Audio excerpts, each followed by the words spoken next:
Hello everyone, नमस्कार। एक बार फिर से आप सबका हार्दिक स्वागत है। आज की क्लास में हम पढ़ रहे हैं आधुनिक काल महत्वपूर्ण प्रश्नोत्तरी सीरीज को, जिसमें हमने कल की क्लास में भारतेंदु युग को पूरा कंप्लीट कर लिया है। आज की हमारी क्लास है द्विवेदी युग पर, और जिसकी समय सीमा मानी गई है 1900 से 1918 ईस्वी। तो चलिए शुरू करते हैं आज की क्लास को।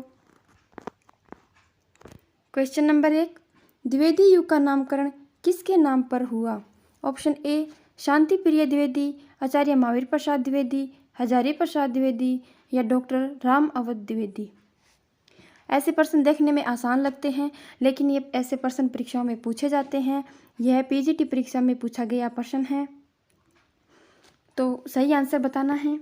सही आंसर है ऑप्शन बी, आचार्य महावीर प्रसाद द्विवेदी के नाम पर द्विवेदी युग का नामकरण हुआ, जिसकी समय सीमा मानी गई है 1900 से 1918 ईस्वी। अलग अलग विद्वानों ने इसकी समय सीमा को अलग अलग माना है। आचार्य महावीर प्रसाद द्विवेदी के गरिमामय व्यक्तित्व और उनके कृतित्व यानी कि कार्यों के आधार पर इस युग का नाम द्विवेदी युग रखा गया। इन्होंने विशेष रूप से खड़ी बोली को शुद्ध व्याकरण सम्मत परिष्कृत बनाया तथा भाषा के मानकीकरण का कार्य किया है इन्होंने। तो इनके कार्यों के आधार पर इस युग को द्विवेदी युग कहा गया, याद रखना है। नेक्स्ट, द्विवेदी युग को जागरण सुधार काल किसने कहा? डॉक्टर नगेंद्र, आचार्य शुक्ल, महावीर प्रसाद द्विवेदी, हजारी प्रसाद द्विवेदी। सही आंसर है डॉक्टर नगेंद्र। डॉक्टर नगेंद्र ने द्विवेदी युग को जागरण सुधार काल कहा, और यह भी पीजीटी परीक्षा में पूछा गया प्रश्न है। द्विवेदी युग जिसकी समय सीमा 1918 मानी गई है, डॉक्टर नगेंद्र ने इसको जागरण सुधार काल कहा है। और अगर आपको याद है तो हमने भारतेंदु युग में पढ़ा था कि डॉक्टर नगेंद्र ने भारतेंदु युग को जागरण काल कहा है और जागरण सुधार काल कहा है द्विवेदी युग को, याद रखना है। नेक्स्ट, द्विवेदी युग को आधुनिक काल का द्वितीय उत्थान किसने कहा? बहुत इंपॉर्टेंट प्रश्न है ये। आधुनिक काल का द्वितीय उत्थान पूछा है। हजारी प्रसाद द्विवेदी, आचार्य रामचंद्र शुक्ल, डॉक्टर बच्चन सिंह, डॉक्टर नगेंद्र। आपको बताना है सही आंसर। आधुनिक काल का द्वितीय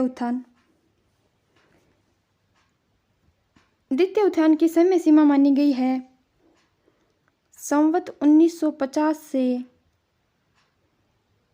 1975 विक्रम संवत।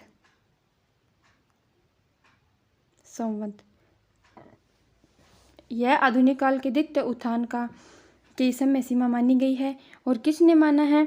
तो सही आंसर है ऑप्शन बी, आचार्य रामचंद्र शुक्ल ने द्विवेदी युग को आधुनिक काल का द्वितीय उत्थान काल कहा है। डॉक्टर नगेंद्र ने अभी हमने पढ़ा जागरण सुधार काल कहा है। भारतेंदु युग को प्रथम उत्थान काल कहा जाता है, और द्विवेदी युग को आधुनिक काल का द्वितीय उत्थान काल कहा है। किसने? आचार्य रामचंद्र शुक्ल ने। अगर आप आचार्य रामचंद्र शुक्ल के हिंदी साहित्य के इतिहास को पढ़ोगे तो उसमें ये सब बहुत बारीकी से दिया गया है। और हाँ, अगर आपको आचार्य रामचंद्र शुक्ल का हिंदी साहित्य का इतिहास पढ़ना है तो कमेंट करके बताना, हम आचार्य शुक्ल के हिंदी साहित्य के इतिहास को भी सीरीज लेकर आएंगे, जो कि सभी परीक्षाओं के लिए इम्पोर्टेंट है। इम्पोर्टेंट क्या है? मोस्ट इम्पोर्टेंट है आचार्य रामचंद्र शुक्ल को पढ़ना, जो भी हिंदी साहित्य से परीक्षाओं की तैयारी कर रहे हैं। तो ऑप्शन बी, आचार्य रामचंद्र शुक्ल, इसका सही आंसर है। नेक्स्ट, द्विवेदी युग की काल सीमा कब तक मानी जाती है? 1850 से 1900 ईस्वी तक, 1947 से 1970 ईस्वी तक, 1900 से 1947 ईस्वी तक, 1900 से 1918 ईस्वी तक।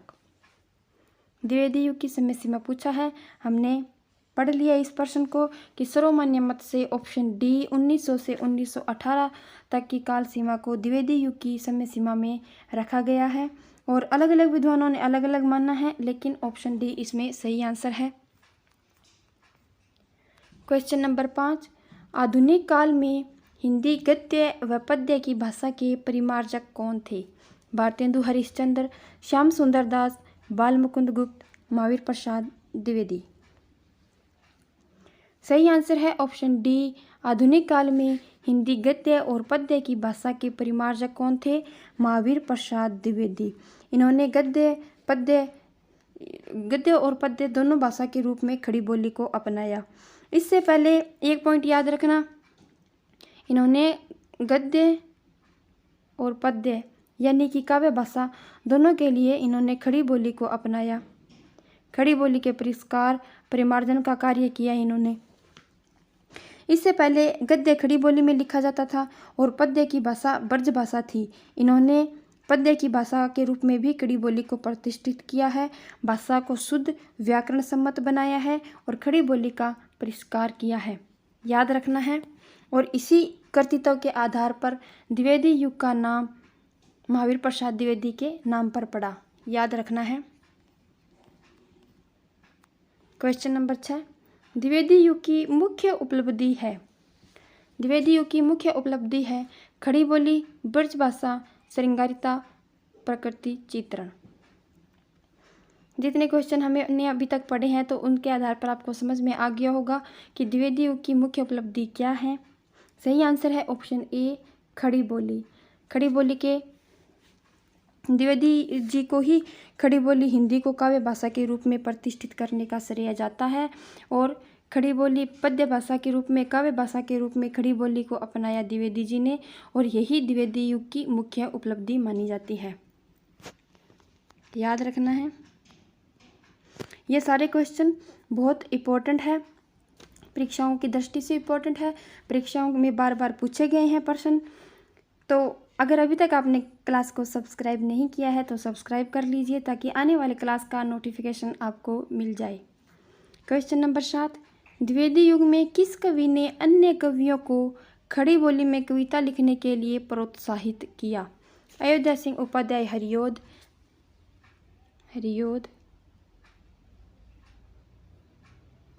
जगन्नाथ दास रत्नाकर, भारतेंदु हरिश्चंद्र, महावीर प्रसाद द्विवेदी। सही आंसर है ऑप्शन डी, महावीर प्रसाद द्विवेदी। महावीर प्रसाद द्विवेदी ने ही अन्य कवियों को खड़ी बोली में कविता लिखने के लिए प्रोत्साहित किया था। इन्होंने सरस्वती पत्रिका, जो कि द्विवेदी युग की मुख्य पत्रिका थी, जिसका 1903 से 1920 तक कार्यभार संभाला था महावीर प्रसाद द्विवेदी ने। तो इन्होंने सरस्वती पत्रिका में सभी लेखकों को अपने लेख प्रकाशित करने के लिए निमंत्रण किया था। और इससे पहले जो भी हिंदी पत्रिका थी, जैसे भारतेंदु की कवि वचन सुधा, हरिश्चंद्र मैगजीन और बालकृष्ण भट्ट की हिंदी प्रदीप पत्रिकाएं थी हिंदी की, लेकिन उनमें लेखक ज़्यादातर समय के लेख, खुद के लेख ज़्यादा प्रकाशित करते थे। लेकिन द्विवेदी जी ने क्या किया कि सरस्वती पत्रिका के माध्यम से अन्य छोटे बड़े सभी लेखकों को अपने लेख प्रकाशित करने के लिए निमंत्रण दिया था कि वो सरस्वती पत्रिका में अपने लेख प्रकाशित कर सकते हैं। तो सही आंसर है ऑप्शन डी, महावीर प्रसाद द्विवेदी ने, जिन्होंने सरस्वती पत्रिका का कार्यभार 1903 से संभाला था, याद रखना है। आचार्य महावीर प्रसाद द्विवेदी से प्रेरणा लेकर उनके आदर्शों को आगे बढ़ाने वाले कवि कौन हैं? भारतेंदु हरिश्चंद्र, हजारी प्रसाद द्विवेदी, रामधारी सिंह दिनकर, मैथिली शरण गुप्त। सही आंसर बताना है। सही आंसर है ऑप्शन डी, मैथिली शरण गुप्त। महावीर प्रसाद द्विवेदी से प्रेरणा लेकर इन्होंने उनके आदर्शों को आगे बढ़ाया। किसने? मैथिली शरण गुप्त ने। मैथिली शरण गुप्त जो आचार्य महावीर प्रसाद द्विवेदी को अपना काव्य गुरु मानते हैं। आगरा सम्मेलन में साहित्यकारों को, इसमें एक पॉइंट आप ध्यान देना कि आगरा सम्मेलन में साहित्यकारों को संबोधित करते हुए द्विवेदी जी ने कहा था, उनकी एक महत्वपूर्ण कोटेशन है कि जो अपने आप को ब्रज क्षेत्र का मानते हैं वो ब्रज भाषा में रचना कर सकते हैं, परंतु जो अपना जुड़ाव अखंड भारत से रखते हैं उनकी भाषा निश्चित ही खड़ी बोली होनी चाहिए। और इसी से प्रेरित होकर मैथिली शरण गुप्त ने आचार्य महावीर प्रसाद द्विवेदी से प्रेरणा लेकर उनके आदर्शों को आगे बढ़ाया और खड़ी बोली में रचनाएं की, याद रखना है। महावीर प्रसाद द्विवेदी की रचना नहीं है, ध्यान देना है, नहीं पूछा है। गंगा लहरी, कान्या कुब्ज, स्वदेश कुंडल, अबला विलाप। सही आंसर बताना है। गंगा लहरी जो कि महावीर प्रसाद द्विवेदी की रचना है। कन्या कुब्ज भी है, अबिला बिलाप भी है। स्वदेश कुंडल जो कि राय देवी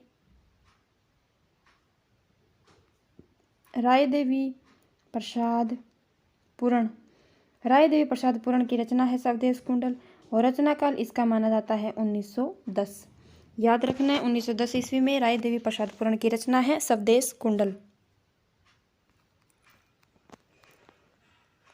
द्विवेदी युग की कविता है।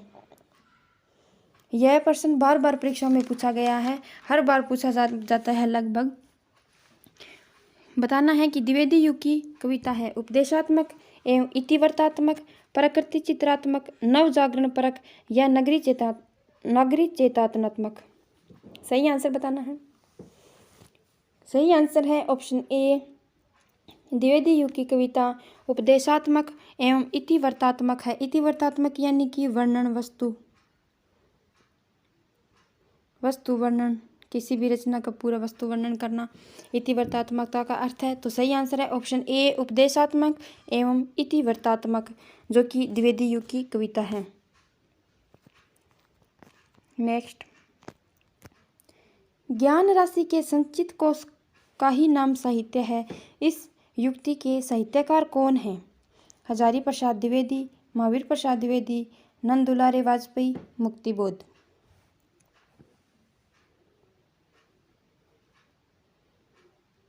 ज्ञान राशि के संचित कोश का नाम ही साहित्य है। इसका सही आंसर है ऑप्शन बी, महावीर प्रसाद द्विवेदी का यह कोटेशन है।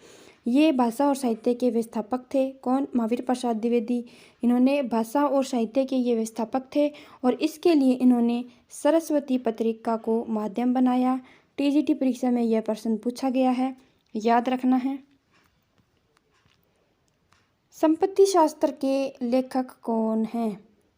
संपत्ति शास्त्र के लेखक हैं श्रीधर पाठक, महावीर प्रसाद द्विवेदी, आचार्य रामचंद्र शुक्ल, इनमें से कोई नहीं। संपत्ति शास्त्र जो कि 1908 में प्रकाशित है, 1908 में प्रकाशित है, ये याद रखना है। इसका विषय, इसका जो वर्णन, इसकी जो विषय वस्तु है वो अर्थशास्त्र पर आधारित है। अर्थशास्त्र पर आधारित है। यह भारत के आर्थिक और राजनीतिक यथार्थ का चित्र प्रस्तुत करता है, किया गया है इसमें। किसमें? संपत्ति शास्त्र में भारत के आर्थिक और राजनीतिक यथार्थ का चित्र प्रस्तुत किया गया है। 1908 इसका रचना काल है। इसकी विषय वस्तु अर्थशास्त्र पर आधारित है। टीजीटी परीक्षा में यह प्रश्न पूछा गया है। और संपत्ति शास्त्र के लेखक है ऑप्शन बी, आचार्य महावीर प्रसाद द्विवेदी की यह रचना है संपत्ति शास्त्र, याद रखना है। इंपॉर्टेंट प्रश्न है, परीक्षा में पूछा गया है। जूही की कली निराला की कविता को किस संपादक ने अपने पत्र में बिना प्रकाशित किए वापस कर दिया? बहुत इंपॉर्टेंट प्रश्न है। श्याम सुंदर दास, बाल मुकुंद गुप्त, प्रेमचंद, महावीर प्रसाद द्विवेदी।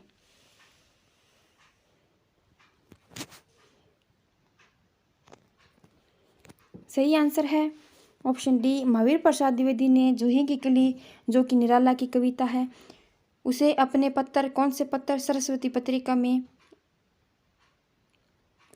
पत्रिका में प्रकाशित किए बिना ही वापस कर दिया था। जूही की कली जो कि 1916 की रचना है, मुक्त छंद में यह रचना है।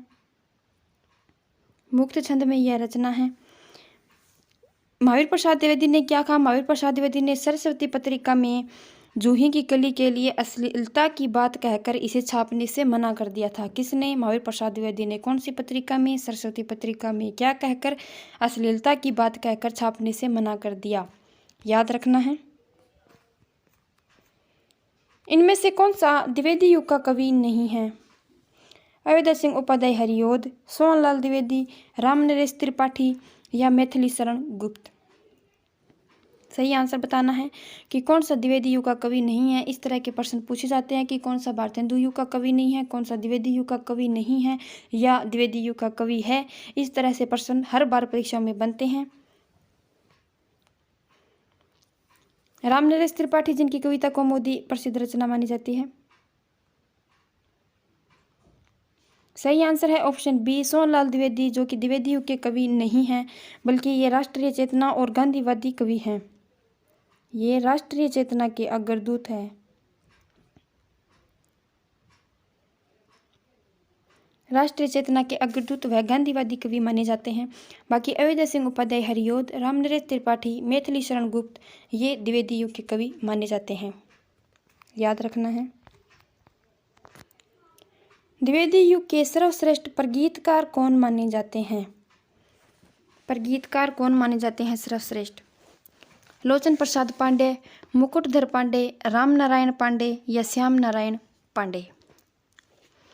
एक इसमें पॉइंट की जो मुकुटधर पांडे है वो लोचन प्रसाद पांडे के अनुज माने जाते हैं। कौन? मुकुटधर पांडे किसके अनुज माने जाते हैं? लोचन प्रसाद पांडे के, ये भी याद रखना है। सही आंसर है ऑप्शन बी मुकुटधर पांडे द्विवेदी युग के सर्वश्रेष्ठ प्रगीतकार माने जाते हैं और हिंदी में सवस्तावाद शब्द का सर्वप्रथम प्रयोग किया है मुकुटधर पांडे ने। पॉइंट याद रखने वाला है कि हिंदी में स्वच्छंदता शब्द का प्रथम प्रयोग, शब्द का पूछा है, शब्द का प्रथम प्रयोग किसने किया? मुकुटधर पांडे ने किया, याद रखना है। ऑप्शन बी सही आंसर है इसमें। छायावाद का पूर्वाभास किस कवि की रचनाओं में प्रकट हुआ? छायावाद का पूर्वाभास यानी कि छायावाद आने से पहले ही छायावाद का आभास होना किस कवि की रचनाओं में प्रकट हुआ? मुकुटधर पांडे, रूपनारायण पांडे, श्याम नारायण पांडे या इनमें से कोई नहीं। सही आंसर है ऑप्शन ए मुकुटधर पांडे की रचनाओं में छायावाद का पूर्वाभास मिलता है। शुक्ल ने इन्हें छायावाद का प्रवर्तक माना है। किसे? मुकुटधर पांडे को क्या माना है? छायावाद का प्रवर्तक। किसने माना? शुक्ल ने। ऊपर पहले प्रश्न में हमने पढ़ा है कि इन्होंने स्वच्छंदता शब्द का प्रथम प्रयोग इन्होंने किया है। ये स्वच्छतावादी कवि भी माने जाते हैं। स्वच्छंदतावादी कवि भी माने जाते हैं।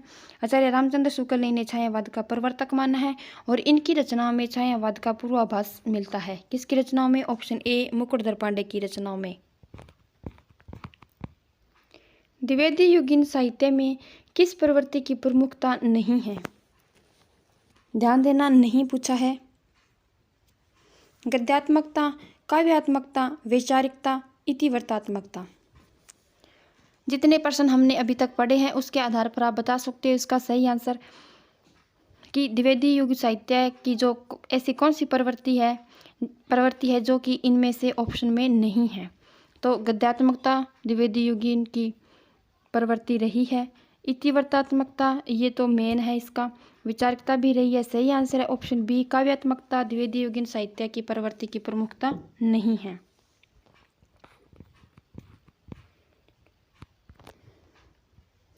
महत्वपूर्ण प्रश्न है भुजंग भूषण भट्टाचार्य के छद्म नाम से किसने लिखा? छद्म यानी कि झूठा नाम से भुजंग भूषण भट्टाचार्य के छद्म नाम से किसने लिखा? महावीर प्रसाद द्विवेदी, हजारी प्रसाद द्विवेदी, जगन्नाथ दास रत्नाकर, मैथिली शरण गुप्त। सही आंसर बताना है। ये सारे प्रश्न बार बार परीक्षाओं में पूछे गए हैं, और सभी परीक्षाओं में पूछे गए हैं। TGT, PGT, net, JRF. आपको ये क्लास आपके लिए इसलिए भी इम्पोर्टेंट है कि आपको सारे प्रश्न पत्रों को उठा के नहीं देखना पड़ेगा। सारे प्रश्न आपको इसी चैनल पे एक ही क्लास में मिल जाएंगे। तो क्लास को शेयर करना है, लाइक करना है, कमेंट करके बताना है कि क्लास आपको कैसी लगी और हाँ सब्सक्राइब जरूर करना है। सही आंसर है ऑप्शन ए महावीर प्रसाद द्विवेदी ने एक लेख लिखा था। कौन सा? कवियों की उर्मिला विषयक उदारता। उर्मिला विषयक उदासीनता। लिखा हुआ समझ नहीं आ रहा लेकिन आपको ध्यान देना है मैं जब प्रश्नों की व्याख्या कर रही हूँ। कि इन्होंने एक लेख लिखा, कवियों की उर्मिला विषयक उदासीनता, एक लेख लिखा। किसमें? सरस्वती पत्रिका में। कब लिखा? 1908 में। 1908 में सरस्वती पत्रिका में। ध्यान देना है। कवियों की उर्मिला विषयक उदासीनता, आचार्य महावीर प्रसाद द्विवेदी ने एक लेख लिखा था 1908 में सरस्वती पत्रिका में, जो कि उन्होंने अपने वास्तविक नाम से नहीं बल्कि भुजंग भूषण भट्टाचार्य के नाम से इन्होंने लिखा था। याद रखना है, सारे इंपॉर्टेंट तथ्य है कि इन्होंने भुजंग भूषण भट्टाचार्य के नाम से 1908 में सरस्वती पत्रिका में एक लेख लिखा था, कवियों की उर्मिला विषयक उदासीनता। याद रखना है।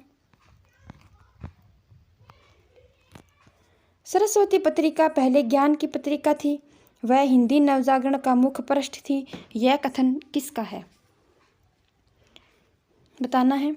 आचार्य रामचंद्र शुक्ल, महावीर प्रसाद द्विवेदी, हजारी प्रसाद द्विवेदी या रामविलास शर्मा।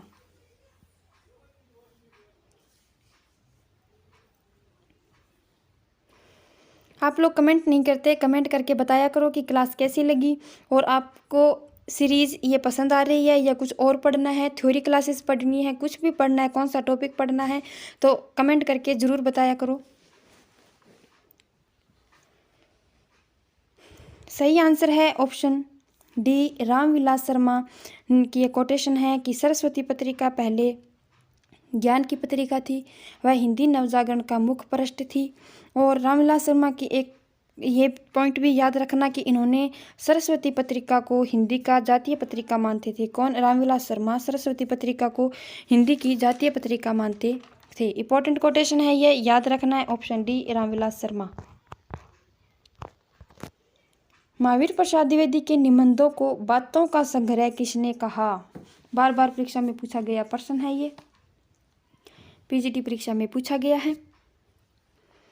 महावीर प्रसाद द्विवेदी के निबंधों को बातों का संग्रह किसने कहा? सही आंसर है ऑप्शन ए, आचार्य रामचंद्र शुक्ल ने महावीर प्रसाद द्विवेदी के जो निबंध थे उनको बातों का संग्रह कहा है। और महावीर प्रसाद द्विवेदी ने जो अपने निबंधों का संग्रह किया है, उनका जो निबंध संग्रह है वो रसज्ञ रंजन नाम से है। रसज्ञ रंजन क्या है इनका? निबंध संग्रह। निबंध संग्रह। और इसमें एक पॉइंट ये भी आप ध्यान देना कि जो प्रथम अंग्रेज निबंधकार थे बेकन, तो द्विवेदी जी जो है वो बेकन के विचारों निबंधों को, उनके विचारों को अपना आदर्श मानते थे। और इनके निबंधों का भी उन्होंने अनुवाद किया है। किसने? महावीर प्रसाद द्विवेदी ने बेकन के निबंधों का भी अनुवाद किया है, बेकन विचार रत्नावली के नाम से। लेकिन इन्होंने अपने निबंधों का संग्रह रसज्ञ रंजन नाम से किया है। तो आचार्य रामचंद्र शुक्ल ने महावीर प्रसाद द्विवेदी के निबंधों को बातों का संग्रह कहा है। Option A, Acharya Ramchandra Shukla. Question number 21, खड़ी बोली का प्रथम महाकाव्य है? कविता कौमुदी, उद्धव चरित, प्रिय प्रवास, लोकायतन। सही आंसर बताना है। कविता कौमुदी जो कि रामनरेश त्रिपाठी की रचना है। सही आंसर है ऑप्शन सी, प्रिय प्रवास जो कि खड़ी बोली का प्रथम महाकाव्य माना जाता है। हरियोध की यह रचना है। अयोध्या सिंह उपाध्याय हरियोध की यह रचना है। 17 सर्ग माने जाते हैं। महाकाव्य है प्रिय प्रवास एक, 17 सर्ग माने जाते हैं इसकी। 1914 इसका रचनाकाल है। 1914 इसका रचनाकाल माना जाता है। श्रृंगार प्लस करुण रस की प्रधानता है इसमें। श्रृंगार प्लस करुण रस की प्रधानता है इसमें। याद रखना है, प्रिय प्रवास जो कि खड़ी बोली का प्रथम महाकाव्य माना जाता है। अयोध्या सिंह उपाध्याय हरियोध की रचना है। 17 सर्ग है इसमें। 1914 ईस्वी इसका रचनाकाल है। श्रृंगार प्लस करुण रस की इसमें प्रधानता है। सही आंसर है ऑप्शन सी, प्रिय प्रवास। कविता कौमुदी जो कि रामनरेश त्रिपाठी की रचना है। रामनरेश त्रिपाठी की रचना है। एक पॉइंट इसमें यह भी ध्यान देने वाला है कि शुक्ल ने हिंदी साहित्य का जो उनका इतिहास है आचार्य रामचंद्र शुक्ल का, उसमें इन्होंने प्रिय प्रवास को महाकाव्य नहीं माना है। याद रखना है। नेक्स्ट, इनमें से कौन सी रचना अयोध्या सिंह उपाध्याय हरियोध की नहीं है? ध्यान देना है, नहीं पूछा है। वैदेही वनवास, चोखे चौप दे, चुपते चौप दे, काव्य मंजूषा। आपको बताना है सही आंसर। निम्न में से कौन सी रचना अयोध्या सिंह उपाध्याय हरिऔध की नहीं है?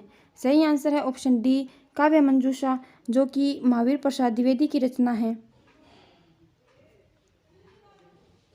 महावीर प्रसाद द्विवेदी की रचना है काव्य मंजूषा। वैदेही वनवास, जो कि एक खंड काव्य है, 1940 ईस्वी की यह रचना है। चौकी चौपदे और चुपते चौपदे, जो कि 1932 इनका रचना काल माना जाता है। ये दोनों रचनाएं व्यंग्यात्मक प्लस हास्यप्रद रचना है। लिखा हुआ समझ नहीं आ रहा, लेकिन आप मेरे व्याख्यान पर ध्यान दीजिए।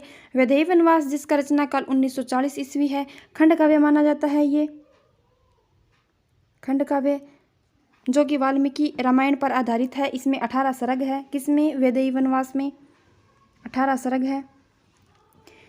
चौके चौपदे और चुपते चौपदे 1932 की रचनाएं हैं दोनों, जो कि व्यंग्यात्मक और हास्यप्रद रचना है अयोध्या सिंह उपाध्याय हरिऔध की।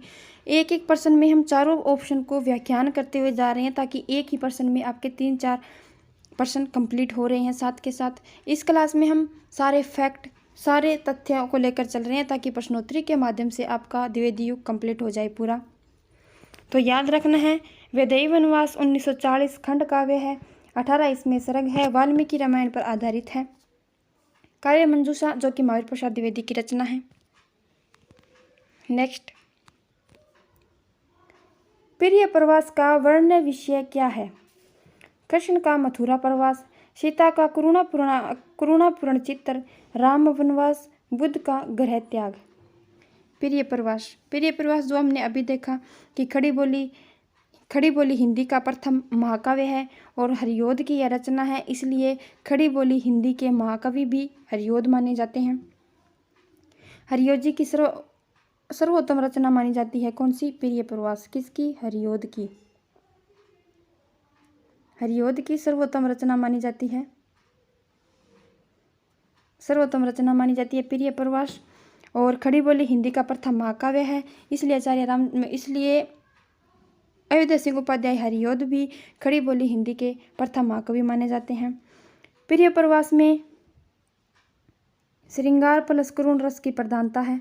अभी पढ़ा हमने, श्रृंगार प्लस करुण रस की प्रधानता। और इसका मुख्य वर्ण विषय है ऑप्शन ए कृष्ण का मथुरा प्रवास। याद रखना है।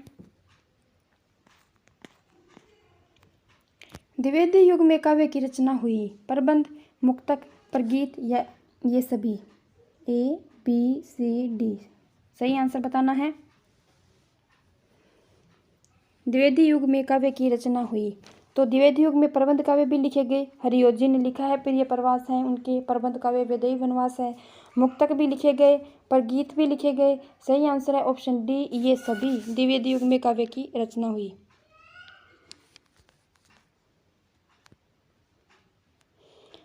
नवजागरण चेतना को आगे बढ़ाने में महत्वपूर्ण भूमिका निभाई।